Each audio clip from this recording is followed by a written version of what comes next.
Hey, what's up YouTube? It's your boy Austin here from Sneaker Styles, and in today's video it is snowing, as you can see. That's been a pretty big question on a lot of the videos recently as the channels continue to grow. Why are you filming outside and all of that? It's just kind of been my trademark since I started the channel, and it is snowing. We've had a full week and school was canceled, but the video ain't. The show gotta go on, you know what I mean. And also, I'm just coming over a cold, so if my voice sounds a little bit muffled or my nose sounds a little bit stuffed up, I'm sorry, but I really want to get this video out because I'm very excited.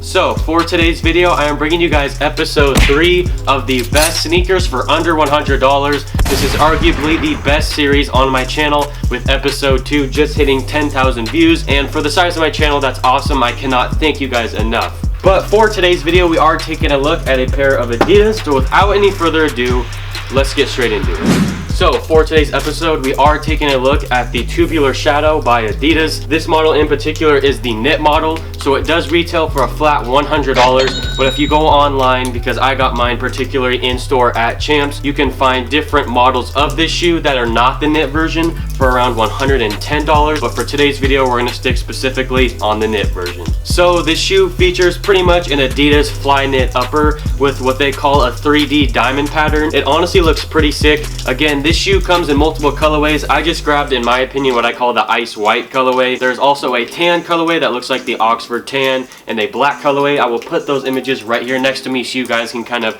pick and choose which one you like the best. Again, this is kind of Adidas' look at fly knit from Nike, in my opinion, and Adidas is starting to overgrow Nike in sales, and in my opinion, this is a very awesome look at fly knit, and I couldn't complain at all about this upper. For comfort, this sneaker features a textile lining with what they call the burrito tongue, which I thought was kind of funny and unique. They call it the burrito tongue because the tongue is almost in 2 pieces, and if you tear it apart, it kind of folds together like a burrito.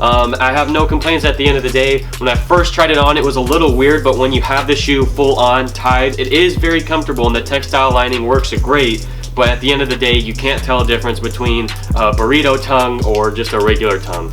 And as you guys can tell, the shoe features a low-cut design with the rope lacing pattern. At first, I was kind of worried about lockdown, but as you tighten this thing up, it works great. I like to tuck my laces, and I feel like it looks best that way. But if you like to leave your laces out and tied, that's fine. But as you can tell right now, I won't be wearing it out in this weather. I'll wait till spring or even summer to really take these out. But again, in my opinion, I think it looks best tucked.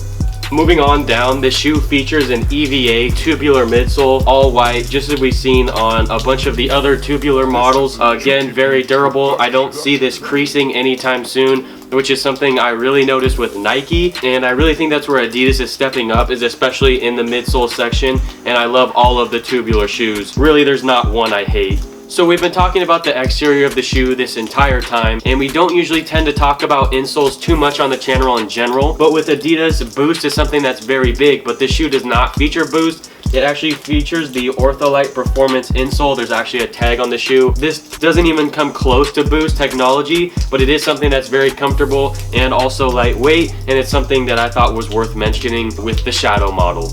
And lastly, we have an all rubber outer sole with the same tubular design as the Tubular Doom and all those other tubular models, as Ray likes to talk about on his channel if you've come from there. No complaints here as well. Very durable material. I feel like at the end of the day, Adidas is starting to step up their quality. I feel like the older stereotype was that Adidas was lesser quality than Nike, but I feel like as of late, it starts to come that Adidas is starting to overshadow Nike, starting to produce better quality materials and shoes in general, and I'm very pleased with this model, and overall aesthetically, it's a 10 out of 10 for me. Just straight flames, and I cannot recommend this sneaker anymore to you guys. So hopefully you guys enjoyed today's episode of the best sneakers for under $100. If you're new to the channel, go check the playlist down in the description below and check out episode 1 and 2. And while you're at it, click subscribe. Check that bell right next to it so you get a notification every single time I upload. Again, if you guys could just slap that like button, I know you guys love this series, and I will see you guys next time.